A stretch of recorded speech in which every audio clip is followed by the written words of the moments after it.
hemos enfrentado frente a una enfermedad, por ejemplo, incurable, un matrimonio o una relación perdida, hijos a veces en rebeldía que traen mucho dolor, una quiebra económica. Pero, ¿sabe? Dios suele usar este tipo de circunstancias. Dios se glorifica, su poder se magnifica en medio de esas situaciones en las cuales nosotros no tenemos respuesta. Su gracia de forma extraordinaria la podemos ver en medio de nuestras vidas frente a esos grandes problemas, y esta historia que hemos leído, este pasaje que hemos leído nos viene a mostrar ese poder y esa gloria del Señor. Este pasaje que hemos leído son 3 historias. La primera, que va del capítulo 5, del versículo 1 al 20, el encuentro del Señor con un endemoniado. Pero la mañana de hoy yo me voy por lo menos a situar en estas 2 historias que están entrelazadas maravillosamente, porque vamos a ver cómo Dios obra en medio de toda esta situación. Y estas 2 historias son acerca de una niña que está moribunda, agonizando, y una mujer con una larga enfermedad. Y lo que tienen las 3 historias en común es que desde la perspectiva humana, estos casos eran incurables. Los 3 casos que estamos viendo eran situaciones irremediables, no había solución, eran causas perdidas. Sin embargo, vamos a ver que la confianza en Jesús hizo la diferencia en medio de estos escenarios desesperados. Es así también como la fe, es así como el poder de Dios va a traer esperanza a nuestra vida en medio de nuestras situaciones. Entonces, lo primero que vemos en un primer cuadro, vemos ahí el ruego.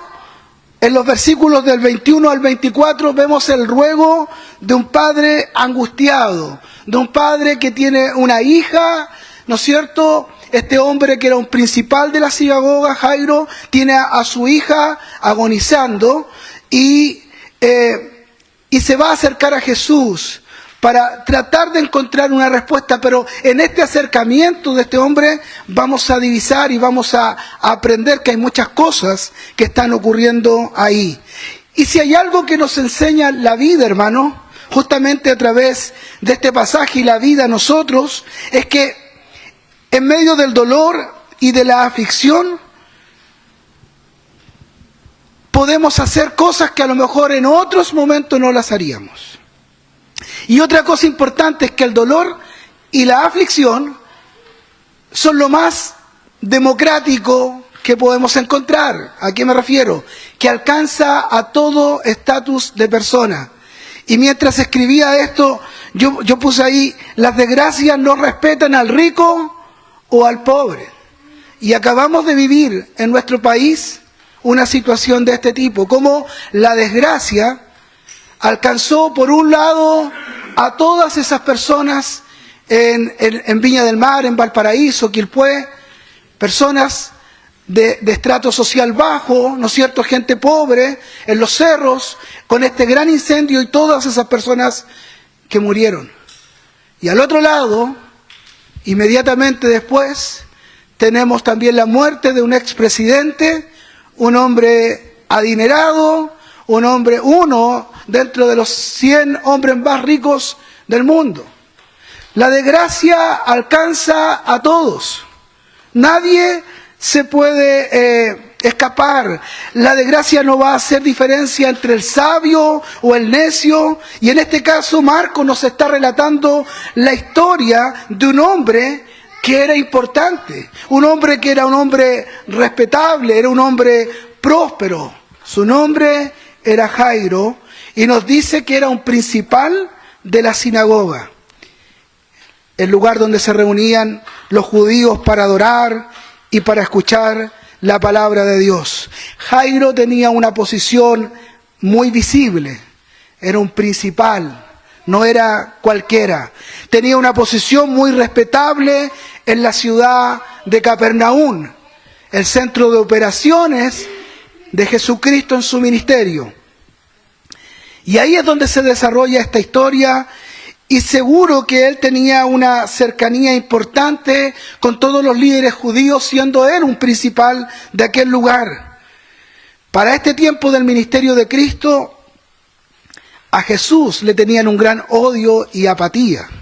Esa era la situación que se vivía. Sin embargo, y por eso que quiero que entendamos el contexto, Jesús era odiado, Jesús era despreciado.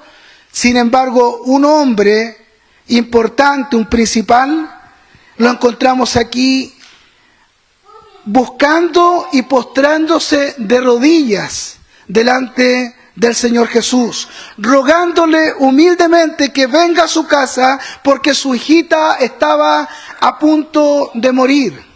El verso 42 nos indica que la niña tenía 12 años. Y en este mismo relato, en el Evangelio de Lucas, nos da el dato que ella era una hija única. Pero este hombre tenía la certeza, por eso se acerca a Jesús desesperadamente, y por eso digo que en medio de nuestras desesperaciones, Dios permite que ocurran, porque también obra en nuestros corazones. Este hombre tenía la certeza de que Jesús era capaz de sanarla. En su desesperación dejó atrás muchos protocolos. Recordemos que fue precisamente en la sinagoga de Capernaum donde Jesús el Señor, esto lo dice Marcos capítulo 1, verso 21 al 28, Jesús sanó a un hombre endemoniado. Si Jairo era uno de los principales de la sinagoga, seguro que quizás tuvo la oportunidad de ver a lo mejor en primera persona el poder de Dios en acción frente a ese milagro. Y si no estuvo ahí, por lo menos, si era un principal, entonces por lo menos tuvo de primera fuente lo que había ocurrido. Escuchó lo que había pasado. Por lo más, sabemos que por este mismo Evangelio de Marcos, que la mayor cantidad de milagros fue hecha ahí en Capernaum. Así que Jairo, este principal de la sinagoga, a pesar de la apatía del pueblo, a pesar de la apatía de los judíos, tenía confianza de que Jesús tenía el poder para sanar a su hija. Y es por eso que él se acerca en medio de esta desesperación y no le importó suplicarle. No le importó colocarse de rodillas delante de Jesús frente a todo el mundo para que él sanara a su hija. Se echó al bolsillo el orgullo religioso, el orgullo social. Se lo echó al bolsillo porque la necesidad que tenía era mucho más profunda y más grande. Hermanos, piensen en esto. Lo que él estaba haciendo era muy arriesgado para este hombre. No era normal. Usted puede decir, pero no era un riesgo para él. Estaba arriesgando su posición social, estaba arriesgando su posición religiosa, pero él amaba más a su hija que su reputación. Él sabía que su niña estaba a punto de morir, a menos que Jesús decidiera hacer algo. En otras palabras, su corazón de padre no le permitía estar atento a otras cosas. No le permitía hacer otra cosa distinta que sino buscar la respuesta que Jesús tenía para su vida. Jesús era su única esperanza. Yo sé que los que estamos aquí, que somos padres, podemos entender perfectamente la posición de Jairo. Recuerdo las veces que mis hijos estuvieron enfermos cuando eran más pequeños, y lo que uno piensa, ¿no? Y creo que me voy a identificar a los que son padres, lo que uno piensa es si pudiera traspasar el dolor a mí, que me duela a mí y no a él. Cuando son pequeños, cuando a veces están tan pequeñitos que a veces no pueden comunicar incluso cuál es el dolor, qué es lo que les pasa. Uno pensaría que es preferible que nos doliera a nosotros. Hermanos, los padres, creo en general, somos capaces de hacer cualquier cosa por nuestros hijos. Estamos dispuestos, sobre todo si están ellos en una situación desesperada. Jairo sabía que no tenía mucho tiempo como para estar guardando el protocolo. Él sabía que tenía un cargo, que era una persona que era un principal, pero él haría todo lo que estuviera a su alcance para salvar la vida de su hijo. Aunque esto le costara perder todo su prestigio social, su prestigio religioso, él estaba dispuesto a todo. Era el ruego de un padre angustiado. Era el ruego de un hombre que entendía que la única esperanza para su hija era ese hombre que estaba frente a él, aquel que llamaban el maestro, aquel hombre que hacía milagros y que podría traer una respuesta a la vida de este hombre y su familia. Y entonces ocurre algo inesperado. Por eso que aquí hay dos historias entrelazadas pero maravillosas. Y dice que algo inesperado que ocurre en los versículos 25 al 34, encontramos una escena que Marco introduce, que pone a prueba la fe de Jairo.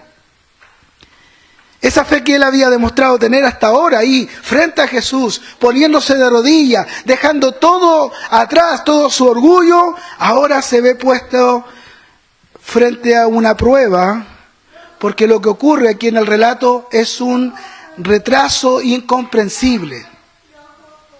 El versículo 25 al 34 nos relata que mientras este hombre ha ido a Jesús, se ha puesto de rodillas, se ha humillado, le ha dicho que tiene su hija que está agonizando, Jesús ha tomado disposición para ir a la casa de Jairo y para ver a su hija, pero en medio de esto ocurre que una mujer que tenía un flujo de sangre hace 12 años, aparece en el camino. Esta mujer también con una fe, convencida de que si tan solo tocara el manto de este maestro, de este Jesús, ella sabía que podía ser sana.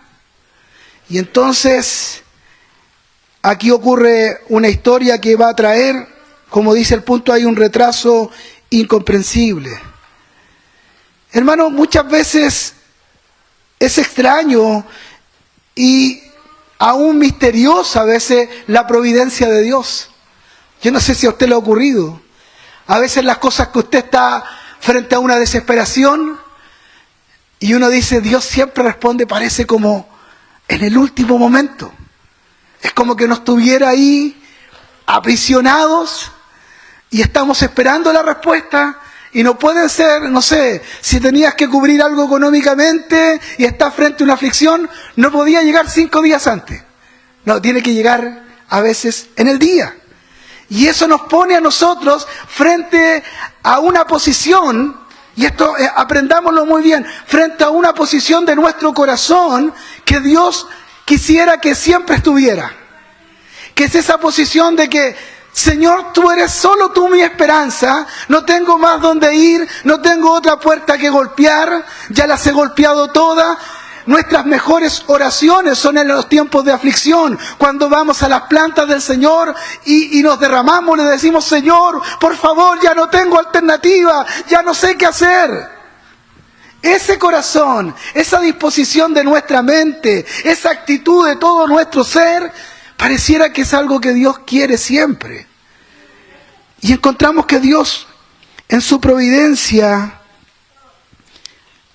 obra de forma a veces extraña o misteriosa.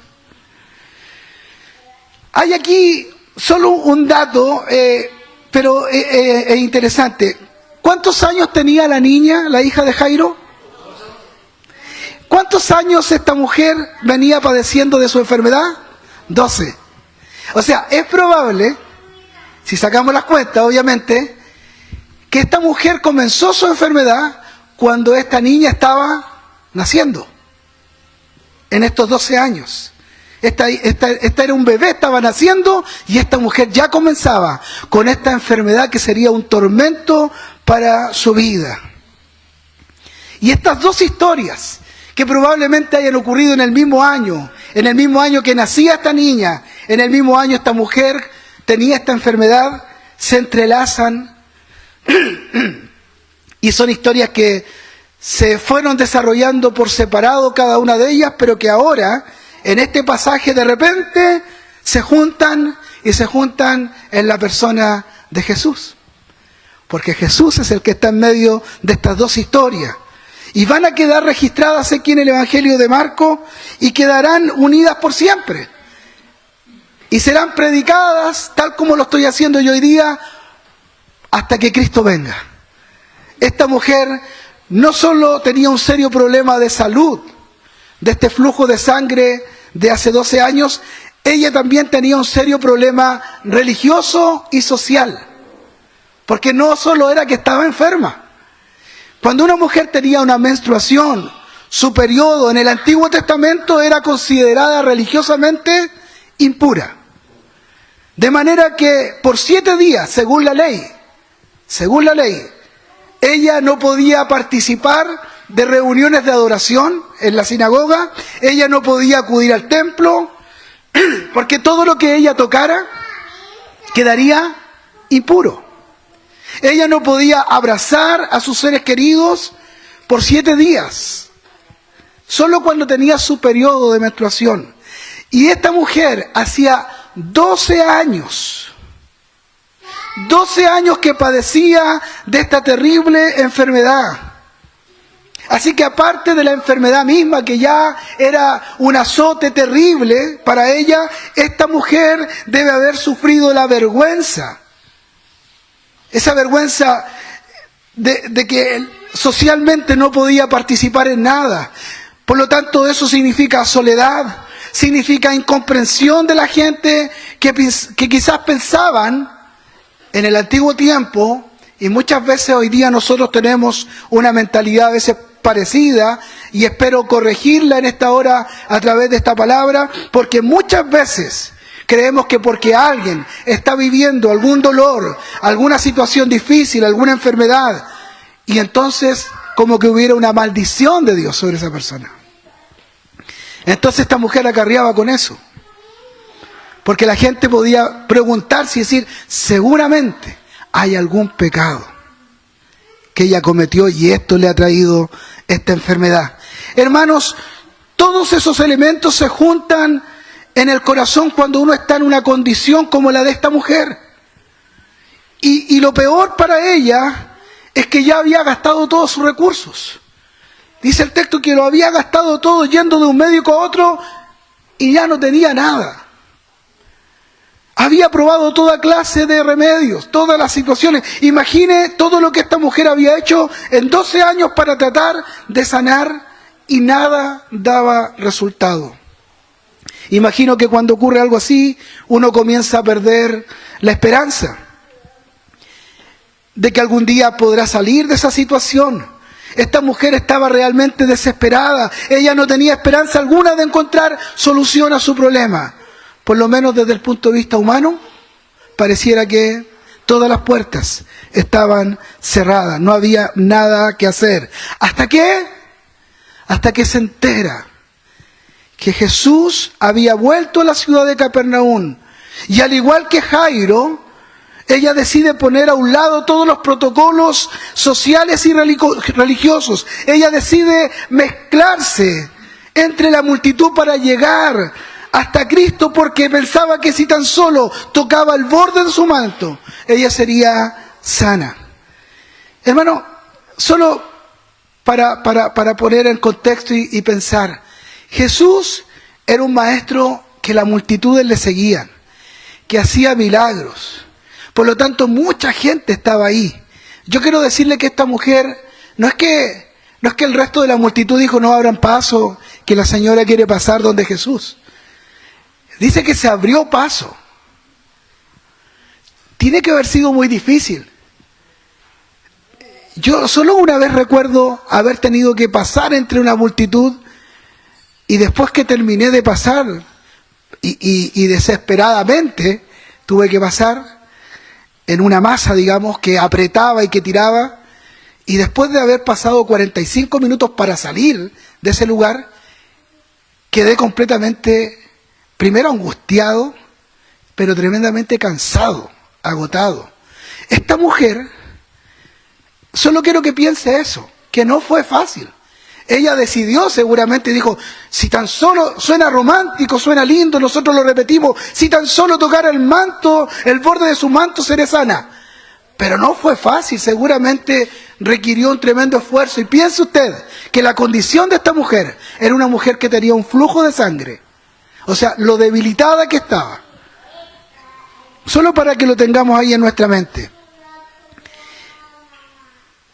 Y dice aquí que ella hace este trabajo, ella se esfuerza y dice, si tan solo yo pueda tocar, y ella empieza a meterse, a abrirse paso en medio de la multitud.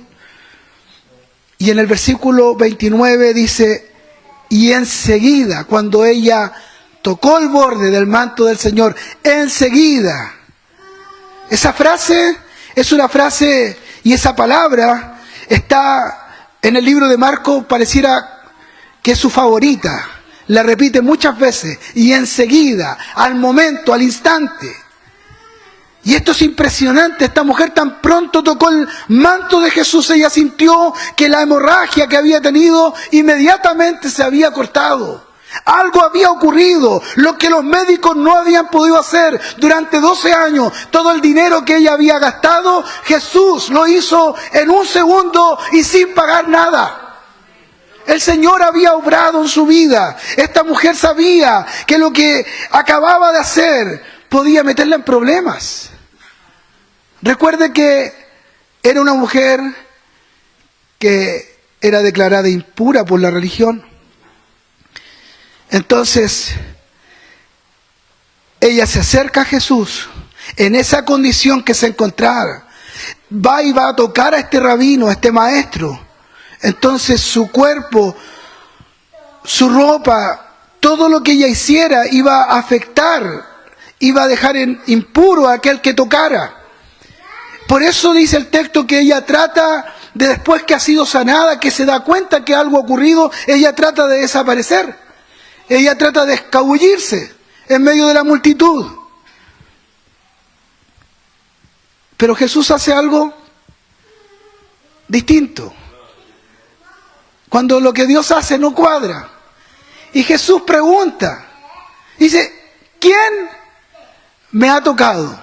Y hasta sus discípulos un poquito se enojan un poquito y dicen, Jesús, Señor, pero ¿cómo pregunta quién le tocó? Pues si hay tanta gente, todo el mundo le está apretando, todo el mundo le está tocando. Pero a alguien le había tocado con fe. Si había algo obvio en ese momento, era que muchas personas estaban tratando de llegar a Jesús. Pero Jesús se detiene, como si nada, y pregunta, ¿quién me ha tocado? La pregunta no parece tener sentido, ni lógica razonable. De hecho, los apóstoles, como dice ahí, le dicen, Señor, pero Jesús había decidido algo.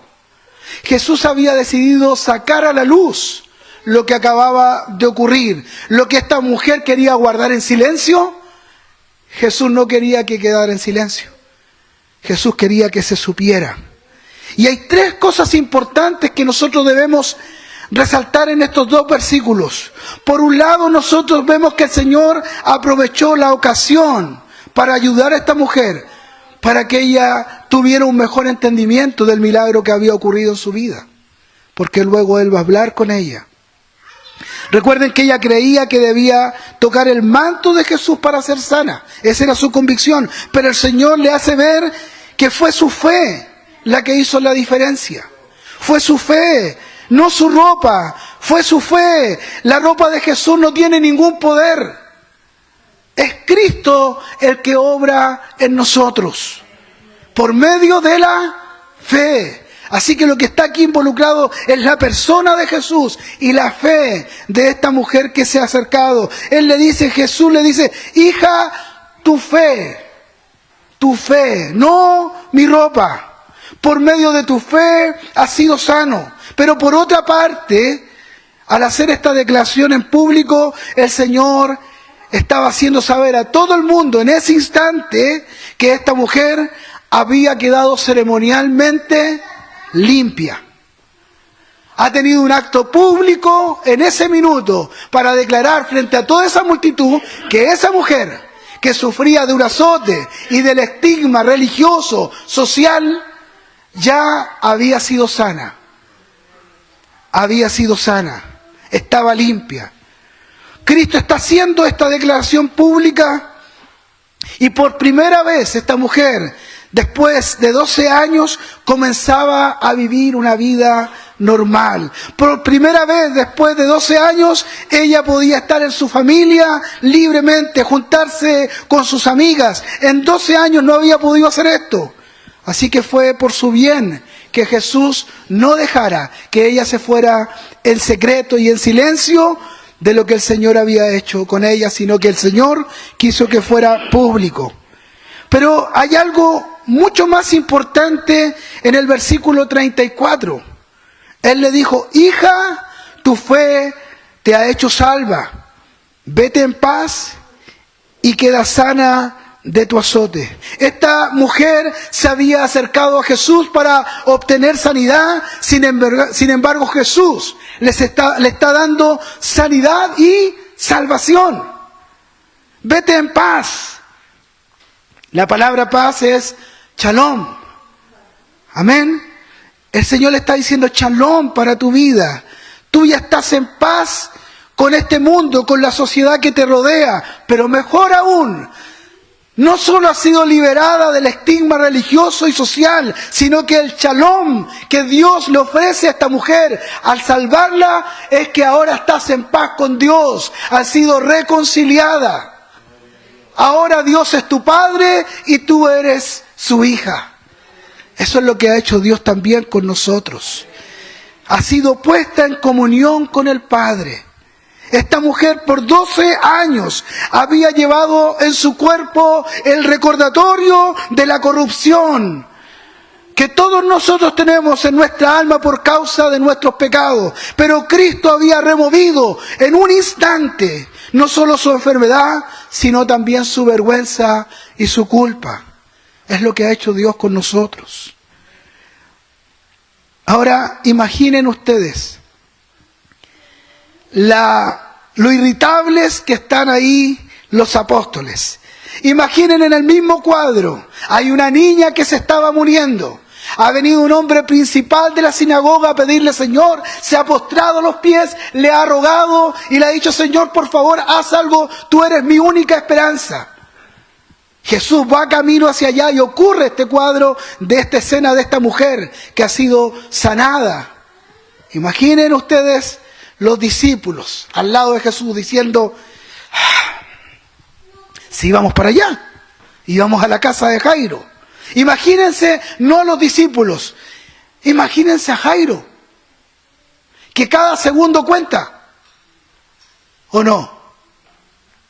Cuando usted va con un hijo enfermo al hospital y saca el número y ve que hay un montón de gente, usted dice: está bien, esperamos aquí tranquilo, tomemos un cafecito mientras.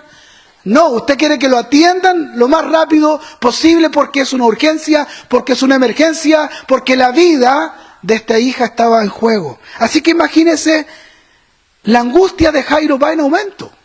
Cada segundo que pasa, cada momento hay una niña en peligro de muerte, la multitud es un problema para avanzar con rapidez, no se puede ir rápido Jesús, pero Jesús ha decidido ponerse a conversar con esta mujer.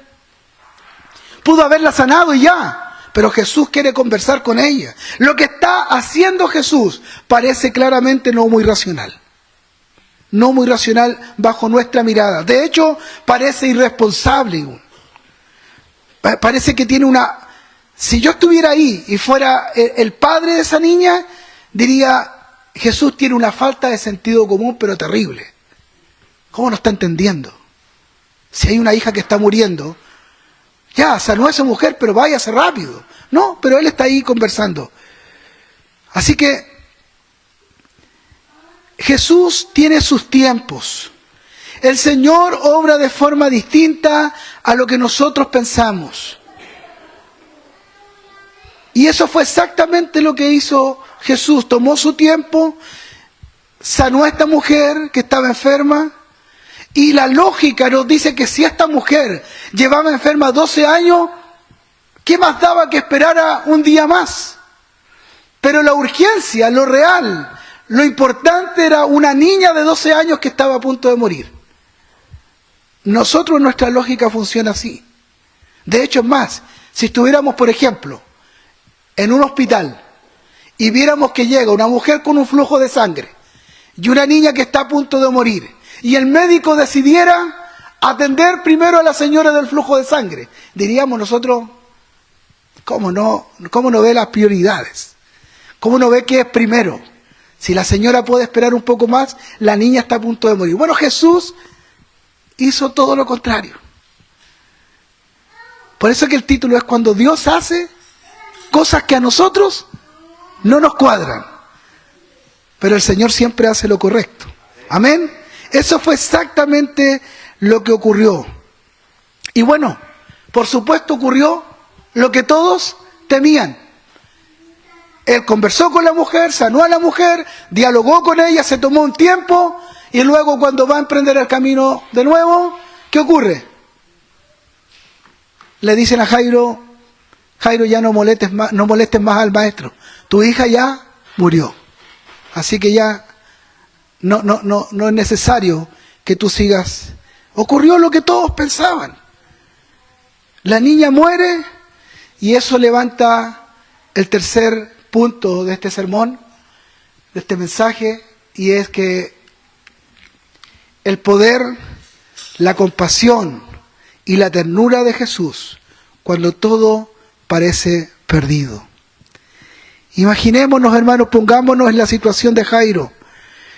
Esto tiene que haber sido un golpe muy duro para él. Unos minutos antes había algo de esperanza en la vida de Jairo. Sabía que su hija todavía estaba con vida, estaba agonizando, pero había algo de esperanza. Pero ahora todo está perdido. Ahora todo ya terminó. Su hija ha muerto. Y me imagino que Jairo se preguntaba y tuvo que haber dicho quizás en su corazón, ¿por qué tuvo que interponerse esta mujer en el camino?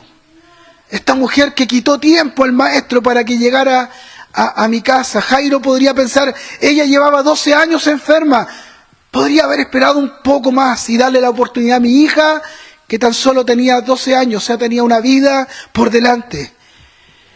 Pero Jesús interviene.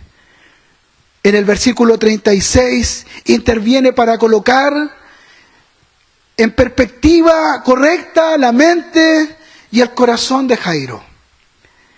Hermano, todos nosotros necesitamos que Jesús nos ayude a pensar correctamente. Tenemos la tendencia en nuestros pensamientos a divagar y a pensar fuera de lo que el Señor quiere hacer. No entendemos muchas veces la voluntad de Dios. Muchas veces no tenemos la comunión con el Señor para comprender los pasos que Él está dando. Jairo tenía que recordar en ese momento que no importaba cuán terrible pueda ser la situación, nuestro Dios siempre es confiable. Su voluntad es perfecta siempre, en todo momento. Aun cuando nuestra racionalidad y nuestra lógica no cuadren, lo que Dios hace siempre es bueno. Amén. Dice la palabra del Señor que la voluntad de Dios es buena, agradable y perfecta. Y Jairo tenía que volver a comprender esto. No importa lo que está pasando, hermano. No importa la circunstancia que tú o yo podamos estar viviendo. No importa que las cosas se pongan peores. Nuestro Dios siempre es confiable. Tú y yo podemos confiar en el Señor. Tú y yo podemos descansar en el Señor. Porque Dios es perfecto. Su tiempo es perfecto. Es probable que Jairo haya llegado a pensar que Jesús no actuó con rapidez.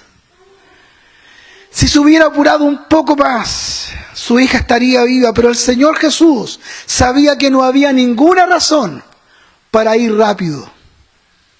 Él sabía que podía tomarse el tiempo. Las cosas sucederán en el momento preciso y justo de su soberanía. ¿Usted cree que hay algo que se le escapa a Dios? ¿Usted cree que hay algo en su vida que el Señor no tiene control? Nosotros perdemos el control, pero Él tiene el control de todas las cosas. Y al final vemos concluir que es evidente que nuestra noción del tiempo es completamente inadecuada para juzgar a Dios en cualquier situación. Hermanos, nunca usted y yo podemos juzgar a Dios diciendo, no, yo creo que Dios en esto debió haber sido antes, debió haber sido después, me falló en esto, fue injusto en tal cosa. Dios actúa y hace las cosas siempre perfectamente. Amén. ¿Está convencido de eso o no? Convenzamos nuestro corazón para ponerlo en perspectiva de lo que Dios es. Nuestra noción del tiempo cambia aún más cuando traspasamos esa diferencia de hombre a Dios. El asunto es mucho más complicado porque en el sentido del tiempo de Dios casi siempre será desconcertante para nosotros. Siempre nos va a desconcertar lo que Dios hace. Siempre Dios o nosotros no estaremos alineados con Él. Siempre la palabra dice, tus pensamientos no son mis pensamientos. Porque mis pensamientos son más altos, dice el Señor. Porque nosotros no llegamos a comprender ni a entender todo lo que Dios hace. Para Jairo ya era demasiado tarde. Esa era su postura, su mente.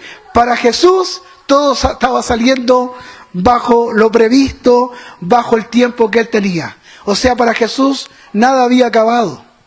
Es como cuando se recuerdan, es muy parecido un paralelo cuando lo llaman por su amigo Lázaro. Y el Señor dice, no, tranquilos, dice, se queda más días incluso. Dice, si esta no es una enfermedad de muerte, sino que es una enfermedad para que Dios sea glorificado. Aquí está ocurriendo algo muy parecido. Muchas veces llenamos nuestro corazón de amargura porque entendemos que Dios no vino a socorrernos cuando creíamos que debía haberlo hecho. Muchas veces nos amargamos en el corazón. Eso roba nuestra adoración, roba nuestra gratitud. Porque creemos que Dios no hizo lo que nosotros creíamos que Él tenía que hacer. Pero déjeme decirle algo, solo para recordarle. Él es Dios. Él es Dios. Y Él hace lo que quiere, cuando quiere y con quien Él quiere. Y a la hora que Él quiere. Porque Él es Dios. No se nos olvide esto. Pero Jesús le presenta a Jairo otra perspectiva. Le dice, Jairo, cuando a Jairo le han dado la noticia, tu hija murió, no molestes al maestro. Jesús se le acerca. Y aquí vemos esa comprensión de Dios con nosotros. Esa comprensión de Jesús con nuestra vida. No es como, Jairo, ¿qué estás haciendo? ¿Qué estás pensando? No, Jesús se acerca y le dice, Jairo, no temas. Y es lo primero que el Señor nos dice a nosotros, hermano. Frente a cualquier situación, cuando tú no estás viendo la respuesta, cuando tú y yo no sabemos qué va a ocurrir mañana, cuando tú y yo no sabemos el obrar de Dios, el Señor viene a nuestra vida y a tu corazón, en medio de tu angustia, tu desesperación, y el Señor te dice, tranquilo, no temas, porque Él no ha perdido el control, porque Él sabe lo que está haciendo en tu vida, en la vida de tu familia, en tu economía, en tu trabajo, en tu ministerio. Hermano, escúchame muy bien esto. Escúchame muy bien esto espiritualmente en tu corazón. El Señor te dice hoy, no temas. No temas. Y esto es colocar nuestro corazón en la dirección correcta. Jesús le dice, no temas, pero le dice algo más. Solo cree. En el fondo le dice, sigue creyendo. Pon tus pies bien firmes ahí donde estabas. Cuando Jairo llegó al Señor, se derramó, se puso a los pies de Jesús, le dijo, Señor, sabía que la única respuesta era Jesús. Y ahora que ha ocurrido lo que todos pensaron que podía ocurrir si Él se demoraba. La niña muerta, pareciera que no hay respuesta, pareciera que no hay esperanza, pareciera que ya no hay nada más que hacer. Y Jesús le dice, no, Jairo, no temas, sigue creyendo.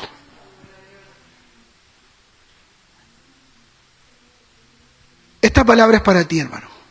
Esta palabra es para ti, hermana. Iglesia, no temas, sigue creyendo. En otras palabras, Jairo y esta palabra es para mí, Freddy, y para tú, puedes poner tu nombre, es tranquiliza tu corazón, porque no todo está perdido. Déjame hacer las cosas en mi tiempo y verás que mi tiempo y mi plan es infinitamente mejor que el tuyo. Tú tienes solo una responsabilidad. ¿Cuál? Creer. Déjame el resto a mí. No te trates tú de convertir en Dios. No trates de correr de un lado para otro tratando de hacer lo que solo Dios puede hacer. No te desesperes. No golpees todas esas puertas que vives golpeando.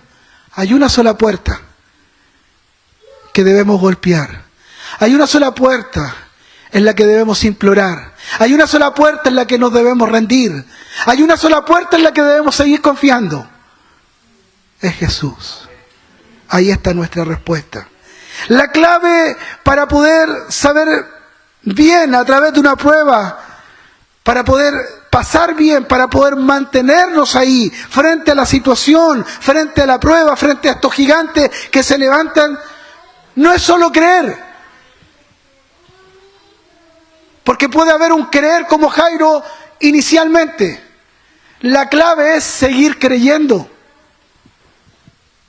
Porque muchas veces, en el momento, en la situación, sí, Señor, yo confío en ti, yo creo a tu palabra, en el momento.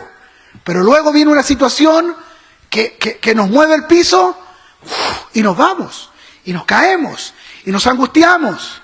Pero la clave está, no solo creer una vez, sino que mantenernos creyendo. Seguir confiando.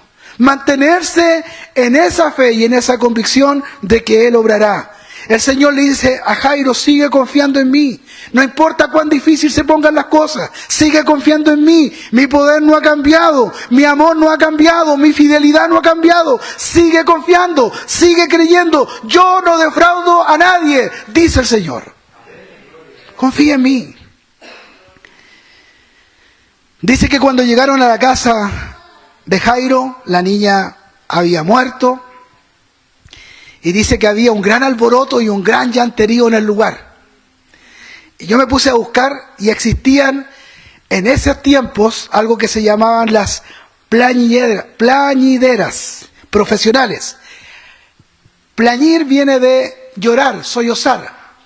Y nosotros hemos escuchado eso. A las lloronas se les pagaba a la gente cuando iba a los funerales. ¿Ha escuchado usted alguna vez eso?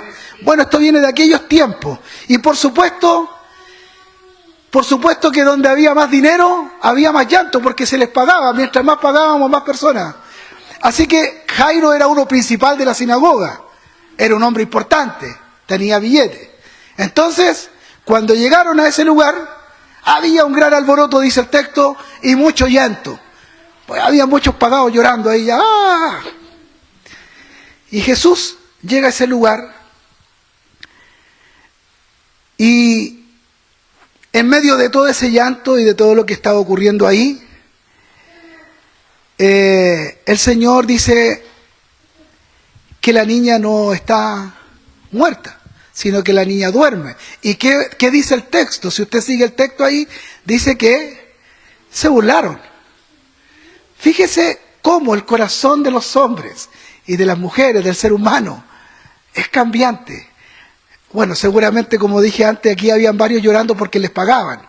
Pero al minuto que Jesús dijo, no se preocupen, la niña no está muerta, está durmiendo, pasaron de los llantos a la burla, a la risa, por lo que Jesús estaba diciendo. Pero a pesar de las burlas, Jairo seguía pendiente de Jesús, porque el Señor le dice, sacó a toda la gente, tomó a Jairo y a su esposa y a los que estaban con él y les dijo que entraran en la habitación. Y Jairo y su esposa hicieron tal como el Señor les había dicho. La obediencia al Señor nos muestra una persona que está creyendo en el Señor. Si somos obedientes a lo que Dios nos dice, vamos a confiar en las instrucciones que el Señor nos da. Amén. Ellos fueron a la habitación, no preguntaron, ¿pero para qué, Señor, si ya está muerta la niña? No preguntaron. Jesús dijo, ven tú y tu esposa y los que están conmigo y vamos a ir a la habitación. No preguntaron. Ellos obedecieron. Y lo que ocurre aquí en este cuarto, en esta habitación, es algo extraordinario. Por donde lo veamos es extraordinario, si lo analizamos. Aquí hay una mezcla de poder, pero al mismo tiempo de compasión. Hay una mezcla de bondad, de ternura. Y tenemos que leer este pasaje entendiendo lo que le expliqué antes. Había una ley ceremonial. En el Antiguo Testamento, el hecho de tocar un cuerpo muerto dejaba a esa persona ceremonialmente impuro. Pero Jesús pasa por alto todos los aspectos religiosos. Qué bueno es esto entenderlo, hermano. Jesús pasa por alto los aspectos religiosos. A veces nosotros somos tan religiosos. A veces nos cuesta sacudirnos de la religiosidad. Y Jesús se mueve a veces y deja atrás todos estas trabas que pone la religiosidad. Toma a la niña de la mano, que no podía hacerlo, él era un maestro, no podía, la ley decía que no, pero él la toma de la mano a un cuerpo que está muerto y le dice Talita Cumi. Talita era un diminutivo que se usaba para demostrar un gran afecto y Cumi es levantarse del sueño. Lo que Jesús le está haciendo es lo que un padre amoroso le diría a su hija un día por la mañana. Le estaría diciendo, mi niña, mi amor, levántate. Eso es lo que hace Jesús. La palabra de Jesús es tan poderosa que no solo los muertos escuchan, sino aún más los muertos vuelven a la vida. Esta niña estaba muerta, pero ha escuchado no la voz de un rabino más, no ha escuchado la voz de un predicador más, ha escuchado la voz de Jesucristo, el Señor de la vida. El Señor Todopoderoso.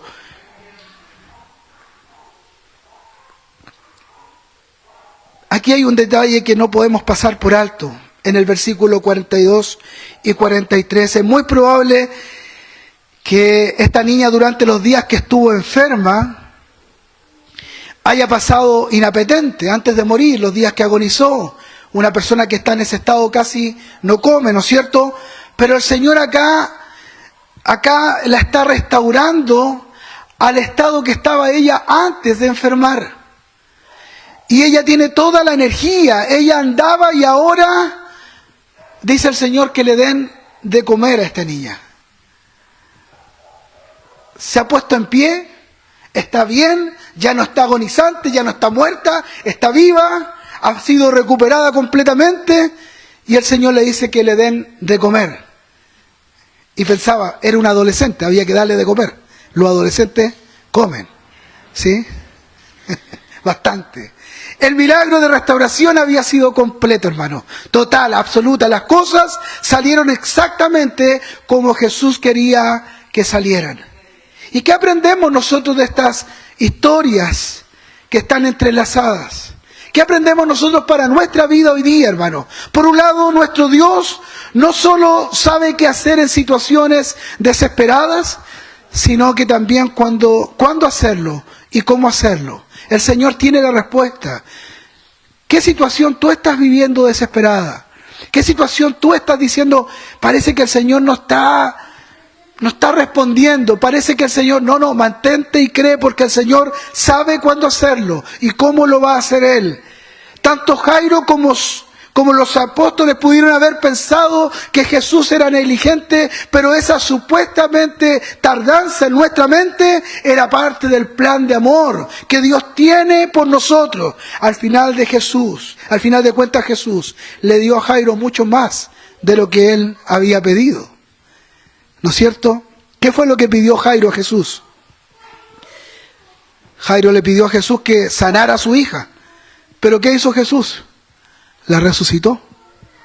Le dio mucho más.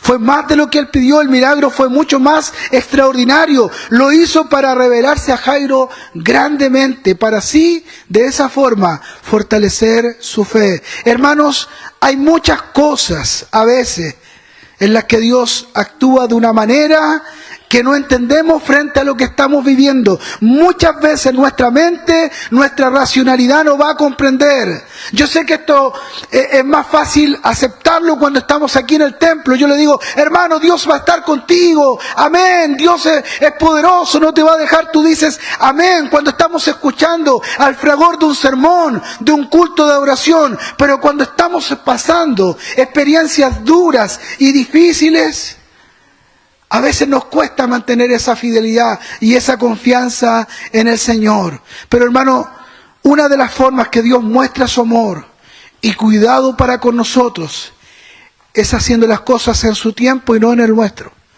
Lo hace por amor a nosotros. Esa es una muestra de amor. Imaginemos, mire hermano, imaginemos que Dios hiciera las cosas como nosotros queremos que las haga. El caos que tendríamos. Imaginemos que el Señor hiciera lo que nosotros queremos que Él haga. Señor, yo te pido esto y quiero que esto hagas tú. Imagínese el Señor. Tendríamos nuestra vida un caos terriblemente. Hermano, no es por negligencia que Dios a veces no está actuando, no está haciendo. No es olvido, no es falta de amor por nosotros. Es justamente por amor que Él no apura las cosas. Y no es por las circunstancias que nosotros nos abatimos. ¿Saben? Nosotros no nos abatimos por las situaciones que nos toca vivir. No es por eso que nos desesperamos en medio de la prueba. ¿Sabe por qué nos desesperamos? ¿Sabe por qué nos angustiamos? ¿Sabe por qué nos abatimos? Por falta de fe. Esa es nuestra problemática. Y esa es la enseñanza de estos pasajes. No temas. No temas. Cree solamente. Pastor, estoy viviendo esta situación. No temas. Afirma tus pies, afirma tu corazón, afirma tu mente en el Señor. Cree porque Dios va a obrar.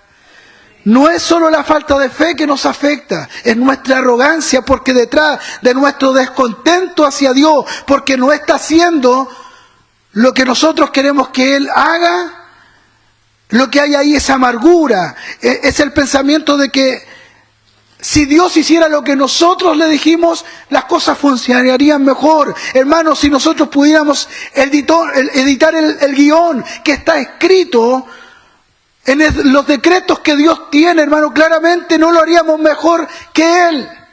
Lo echaríamos a perder. Él es infinitamente más sabio, eternamente más sabio que nosotros. Y para ir concluyendo, esa fue la lección que el Señor le dio a Job. ¿Se recuerda usted la historia de Job? Job no le pedía a Dios que resucitara a sus hijos, que le devolviera sus bienes, que le restaurara la salud. Lo único que Job estaba pidiendo era una explicación. Es como permitir estar delante del Señor y hacer una sola pregunta. Lo que Job estaba diciendo. ¿Por qué me está pasando todo esto? Y al final de Job, en capítulo 38, Dios se le aparece y le dice a Job, ahora ciñe como varón tus lomos, y yo te preguntaré, y tú responderás. Y el Señor le dice, ¿dónde estabas tú cuando yo fundaba la tierra? Hazme saber si tienes inteligencia. Y Job respondía, no sé. Le hizo 64 preguntas el Señor a Job, una detrás de otra, y cada una le respondía por Job, yo no sé. Dios no le respondió a Job ninguna de sus preguntas, más bien le dijo, tú debes confiar en mí todo el tiempo y a todo evento, sin que yo te dé explicaciones. Tú debes confiar, porque lo que yo estoy obrando es para tu favor, porque lo que yo estoy obrando para ti es el amor, porque yo te amo. Todo lo que Dios está haciendo, hermano, siempre debemos pensarlo en esa relación de aquel Jesús que le dice a esta niña, mi niña, levántate, mi amor. Esa relación es la relación de un padre con un hijo.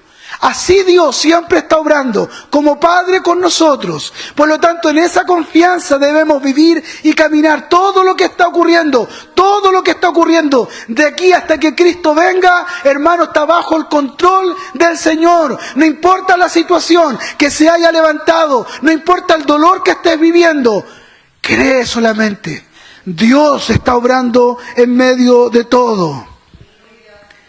Y no es que Dios sea déspota, hermano, o prepotente, o soberbio, sino que Él es soberano sobre todas las cosas. Si Dios nos tuviera que explicar todas las cosas, créame, hermano, que no entenderíamos. No estamos para sentarnos con el Señor así, de esa forma, como para que nos dé explicaciones, pero sí estamos para sentarnos con el Señor y recibir su consuelo, su amor, su bondad y su misericordia. Dios es un Dios eternamente lleno de amor y de ternura, pero a la vez es un Dios de autoridad y carácter. Amén, nos ama profundamente, está con nosotros, pero Él toma decisiones.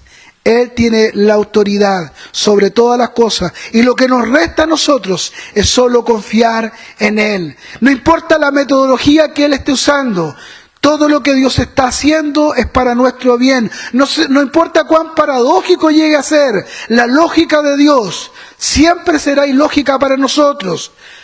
La lógica de Dios hace explotar nuestra mente, no lo vamos a comprender, nuestra razón no lo va a entender. Pero hermanos míos, debemos aprender a confiar en el Señor y aceptar con gozo que Él tiene el control. Él tiene el control, Él tiene las cosas y hace las cosas perfectas. Lo que hizo de estas historias que hemos leído, de esta historia de desesperación y de angustia, pero que terminó con alegría y adoración, lo que hizo la diferencia es que Jesús estaba ahí. Y hermano, quiero decirte hoy día, Jesús está aquí. Jesús está aquí hoy día. ¿Cuál es tu situación? Yo no la conozco, quizás tu hermano que está al lado tampoco. Pero quiero decirte que hay uno que la conoce y que no está durmiendo. La palabra del Señor dice: alzaré mis ojos hacia los montes. ¿De dónde vendrá mi socorro? Mi socorro viene de parte de Jehová, el que hizo los cielos y la tierra. No dará tu pie al resbaladero, ni se dormirá. Hermano, no se duerme el que guarda nuestra vida. No se duerme. Él está vigilante. Él está ahí atento. Dice Jesucristo: mi Padre y yo trabajamos hasta el día de hoy. Ellos trabajan en pos de nuestra vida. Su amor es un amor eterno y para siempre. El Señor no dejará caer tu vida. Te levantará una y otra vez. Su poder obrará en medio de situaciones que tú crees que ya no hay nada que hacer. Dios obrará. Y ¿sabes qué? Yo sé que tú sabes que el Señor lo ha hecho antes. Lo que esta palabra está haciendo hoy día es solo volver a animar nuestro corazón en que confiemos en Él. Así que, hermano, escúchame muy bien. Aunque el mundo se te venga encima, aunque nosotros no entendamos lo que está pasando, creamos y confiemos que el Señor está ahí para obrar en medio de nuestras realidades. Estos dos casos que hemos visto muestran la realidad más alta del Evangelio. Porque el Evangelio fue aquel que alcanzó nuestra vida. De la misma forma que Jesús se acercó a la hija de Jairo. Éramos nosotros personas impuras, pecadoras. Pero en vez de contagiarse Jesús con nuestra impureza, nos compartió su santidad. Nos llamó de la muerte a la vida. Nos resucitó y nos dio vida junto con Él. Así como la mujer del flujo de sangre, que no podía sanarse ni purificarse a sí misma, así también nosotros no podíamos hacer nada para estar en comunión con Dios. Por eso un día el Hijo de Dios vino para mezclarse con nuestras impurezas sin ser contaminado, y luego morir en la cruz como si fuera un pecador, y así librarnos definitivamente de nuestro pecado y de nuestra culpa. Y concluyo con esta cita de 2 de Corintios: al que no conoció pecado, por nosotros lo hizo pecado, para que nosotros fuésemos hechos justicia de Dios en Él. La buena noticia del Evangelio es que hay salvación en Cristo para todo aquel que abandona toda esperanza externa y deposita únicamente su fe en Jesucristo, el Hijo de Dios. Póngase en pie, por favor. Póngase en pie. Y quiero tener un tiempo de oración. Cierre sus ojos.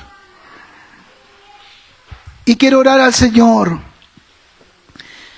Y solo quiero que a lo mejor en tu asiento, si estás ahí, en un acto de fe, a lo mejor, si estás pasando un momento difícil, si estás pasando una situación desesperada en la que tú sientes, piensas que a lo mejor no encuentras la salida, no entiendes el tiempo de Dios, te ha costado creer, te ha costado confiar.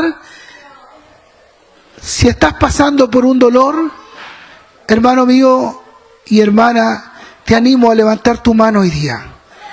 Solo en un acto de fe diciendo: Señor, aquí estoy intentando confiar, intentando caminar.